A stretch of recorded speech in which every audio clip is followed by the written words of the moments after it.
Good evening, everyone, and welcome to a new session. So, I hope all of you are doing great. It's a new week, and also it's time for some new revision sessions. Right. So, it's already June, the month which is very famous for net exams, right? And after a few days, all of you, all the net aspirants out there, will be sitting for your net exam in this June itself, right? I know all of you are preparing really, really hard and working with full force and studying with real dedication out there. But just to make your preparation process a bit easier, let's do some more revision. All right. So, with that being said, shall we get started with our session tonight? Yes? Okay. So, welcome. Good evening. And let me start by sharing my screen with you all.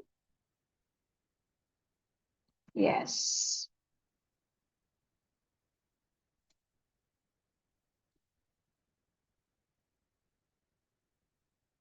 I believe all of you can see my screen now. Yes, yeah. So, welcome again to our Nta Net revision session number 5. Okay? Yes. Let's move on to the first question for tonight then. Here we go. Here I have some quotes for you, and you have to match these quotes to their respective plays. If music be the food of love, play on. This is the opening line of the play, 12th Night. All the world is a stage. It's a line from As You Like It. To be or not to be, that is the question. That's a line from Hamlet. Friends, Romans, countrymen, lend me your ears. That's a line from Julius Caesar. Okay? You all got it? If music be the food of love, play on. It's the opening line of 12th Night. Yes. Great. Let's move on to the next question. Which of the following statements hold true with respect to T.S. Eliot's tradition and the individual talent? Recently, we are seeing more and more questions are coming from this particular work of T.S. Eliot. So it's imperative that you know this work thoroughly as well as you can, right? So tell me, which statements here are true about T.S. Eliot's tradition and the individual talent? It posits the mind of Europe is a mind which the poet learns is much more important than his own private mind. It introduces the concept of the objective correlative, really. It argues that the historical sense involves a perception, not only of the pastness of the past, but of its presence. It suggests that the poet's progress is a continual self-sacrifice, a continual extinction of personality. Reminds one of the impersonality theory of T.S. Eliot. Lastly, it claims that honest criticism and sensitive appreciation is directed not upon the poet, but upon the poetry. That's true. Very true. Right. So here the correct answer would be A, C, D, E. Except B, everything is true. Except B, everything is true. Because the concept of the objective correlative was propounded by T.S. Eliot, not in the essay Tradition and the Individual Talent, but in the essay Hamlet and His Problems. So I hope all of you will remember these statements here about T.S. Eliot's Tradition and the Individual Essay, Tradition and the Individual Talent. It's a critical essay which was first published in 1919 in The Egoist. It's a critical essay that was first published in 1919 in The Egoist. Right. So it does posit that the mind of Europe is a mind which the poet learns is much more important than his own private mind. It argues about the historical sense of the pastness of the past and also of the present.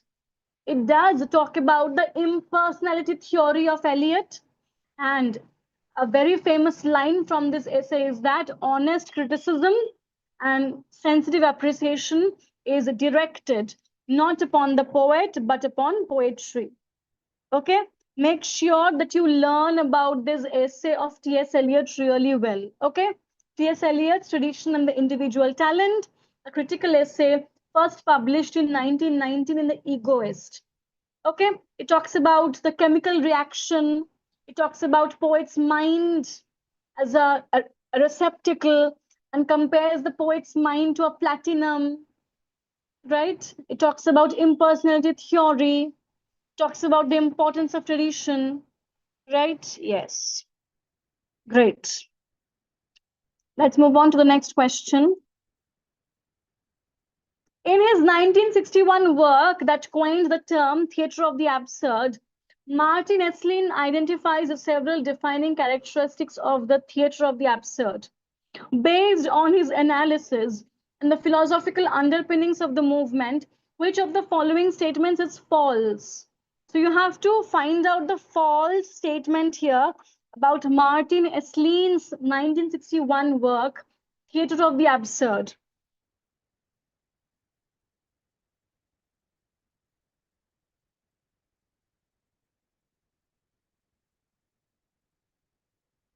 The movement is heavily influenced by Albert Camus' concept of the absurd as the divorce between man's search for meaning and the unreasonable silence of the world. That's true.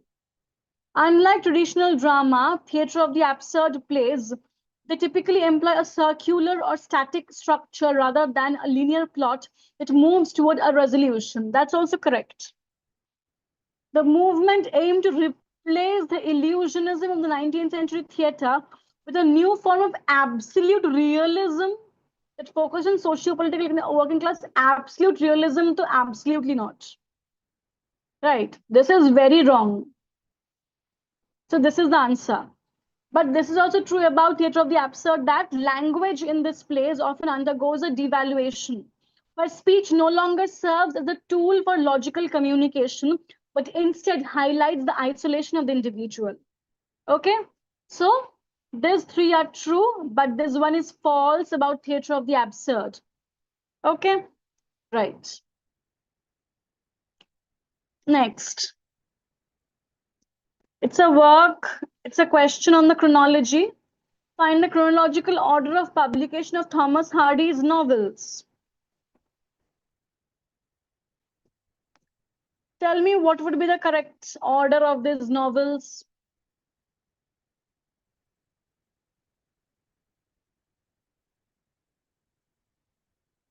The Woodlanders was published in 1887, right? The Woodlanders by Hardy was published in 1887. Jude the Obscure was published in which year? Tell me. Jude the Obscure was published in which year? Jude the Obscure was published in 1895. 1895. The Return of the Native was published in which year? The Return of the Native. It was published in which year? 1878. 1878. Tess of the Abervilles was published in which year? Tess of the Abervilles was published in which year? 1891. 1891. And lastly, tell me the Mayor of Casterbridge. The Mayor of Casterbridge was published in which year? 1886. 1886. So at first we will have what?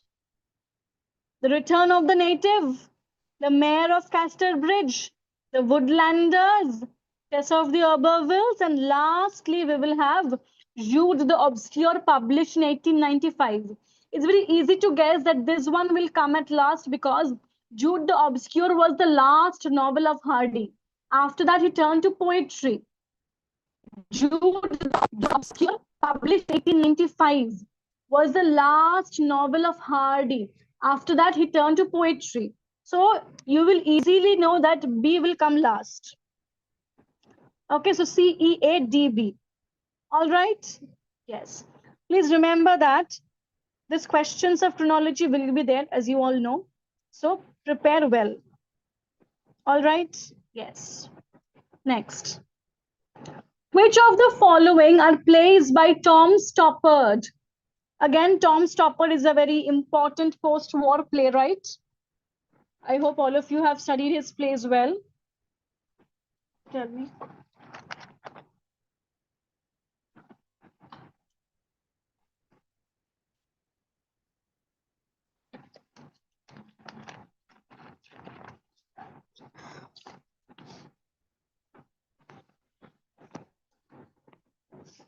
Habgood, The Coast of Utopia, The Caretaker, Night and Day, The Real Inspector Hound. Habgood, The Coast of Utopia, Night and Day, The Real Inspector Hound. All these are plays by Tom Stoppard, except for The Caretaker. The Caretaker is a play by Harold Pinter. The Caretaker is a play by Harold Pinter. So Habgood, The Coast of Utopia, Night and Day, and The Real Inspector Hound. All these are plays by Tom Stoppard. Tom Stoppard. Okay. The Caretaker is by Pinter, Harold Pinter. Tell me, Harold Pinter got the Nobel Prize for Literature in which year? Harold Pinter got the Nobel Prize for Literature in which year? In 2005. In 2005. Right? Okay. She felt somehow very like him, the young man who had killed himself. She felt glad that he had done it, thrown it away while they went on living.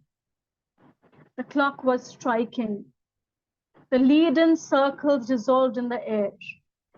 He made her feel the beauty, made her feel the fun.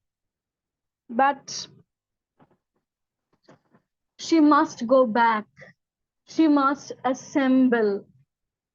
From which novel is this excerpt taken? From which novel is this excerpt taken? To the Lighthouse, Mrs. Dalloway, The Waves, or A Room of One's Own? By looking at the very first two lines, you can understand which novel this can be. She felt somehow very like him, the young man who had killed himself. Who had killed himself? Septimus Warren Smith, the war veteran. Septimus Warren Smith, the war veteran. In Mrs. Dalloway by Virginia Woolf, published in 1925.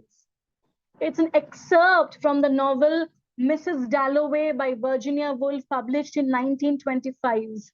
It's a circadian novel which talks about a singular day in the life of Clarissa Dalloway in the post-World War era. Right?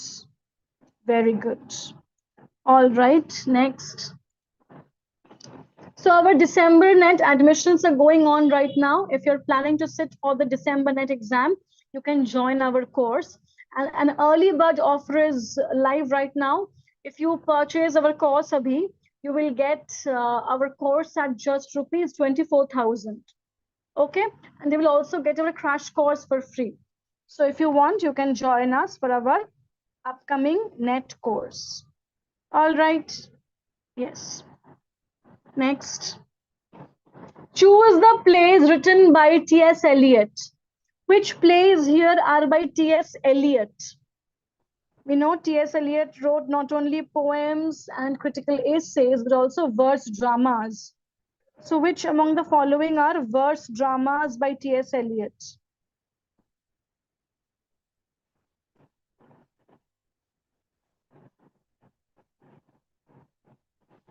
The Confidential Clerk, The Family Reunion, The Rock, A Phoenix to Frequent, The Lady is Not for Burning.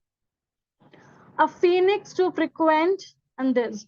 The Lady is Not for Burning is by Christopher Fry. The Lady is Not for Burning. The Lady is Not for Burning. It's by Christopher Fry. So which are by T.S. Eliot? The Confidential Clerk, The Family Reunion, and The Rock. Okay, these are verse dramas by T.S. Eliot. Next. Which of the following works of P.B. Shelley are categorized as dramas, including lyrical dramas? The Cenci, Alastair, Prometheus Unbound, Adonais, Hellas. Adonais, though you all know, it's a pastoral elegy which commemorates the death of John Keats. So Adonais obviously won't be there. So D to eliminated already. Ye bhi gaya, ye bhi gaya. You only have option this one and this one because D won't be there anyways. Because Adonais is a pastoral elegy which laments the death of Keats. It will be ACE, the Cenci, Prometheus Unbound, and Hellas. The Cenci, Prometheus Unbound, and Hellas. These are dramas by P.B. Shelley. These are dramas by P.B. Shelley. All right. Okay. Oliver Goldsmith's The Citizen of the World, 1762. It's a collection of satirical letters by a fictional Chinese philosopher called Lian Shi Eltangi while traveling in London. Through his perspective, Goldsmith mocks 18th century English culture, consumerism, and social customs, while promoting a cosmopolitan worldview free of cultural prejudice. True or false? Is it true? Goldsmith's The Citizen of the World, 1762. It's a collection of satirical letters by a fictional Chinese philosopher called Lian Shi Eltangi. It's true, yeah, it's true. Next, Ben Jonson's Bartholomew Fair, 1614, is a masterpiece of Jacobean tragicomedy. Set in the chaotic Smithfield market, this play uses an anarchic fair as a microcosm of English society, interrogating human folly, religious hypocrisy, and the performative nature of early modern authority. Is it true or false? There's one. Ben Jonson's Bartholomew Fair.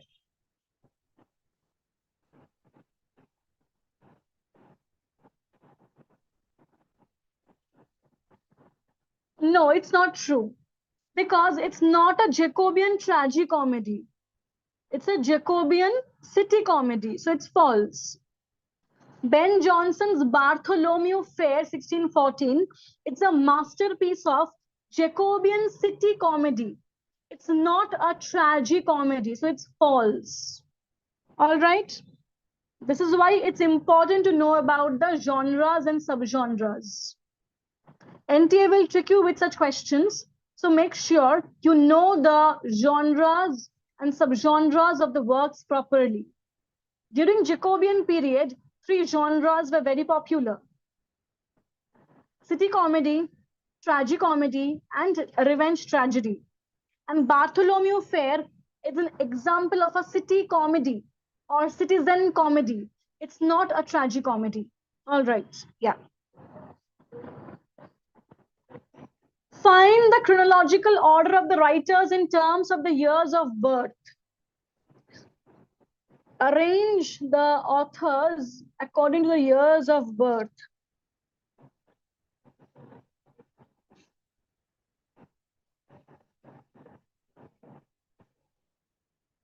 Thackeray, Browning, Gaskell, Tennyson. We know that all of them belong to the Victorian period. All of them are from the Victorian period. So who came first? Who came last?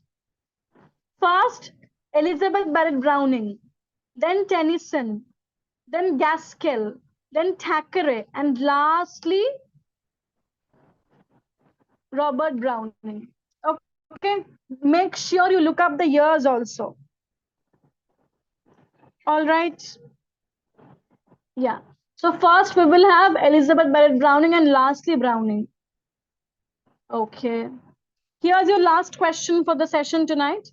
Dash was a prominent Elizabethan dramatist and one of the university wits. His most notable plays include Friar Bacon and Friar Bungay and the Scottish history of James the Fourth.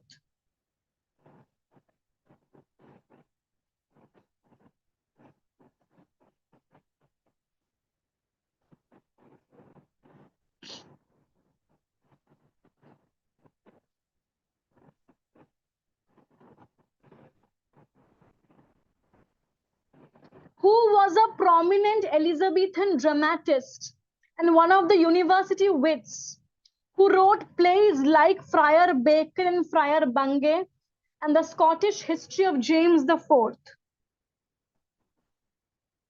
It is the same person who had ridiculed Shakespeare as an upstart crow. His work, Pandosto, was the source for Shakespeare's The Winter's Tale. His work, Pandosto, was the source for Shakespeare's The Winter's Tale. It is Robert Greene. It is Robert Greene. All right, yes. So that's all for tonight from our side. I hope you guys loved the session and enjoyed answering these questions. And we will be back again tomorrow. Tomorrow we will do paper analysis of UPPSC exam. All right. So yes. And if you want to join us, you can do so because our December net admissions are going on right now. Okay, great then. So keep learning and keep preparing really well. Bye. Take care. Good night. See you all again tomorrow.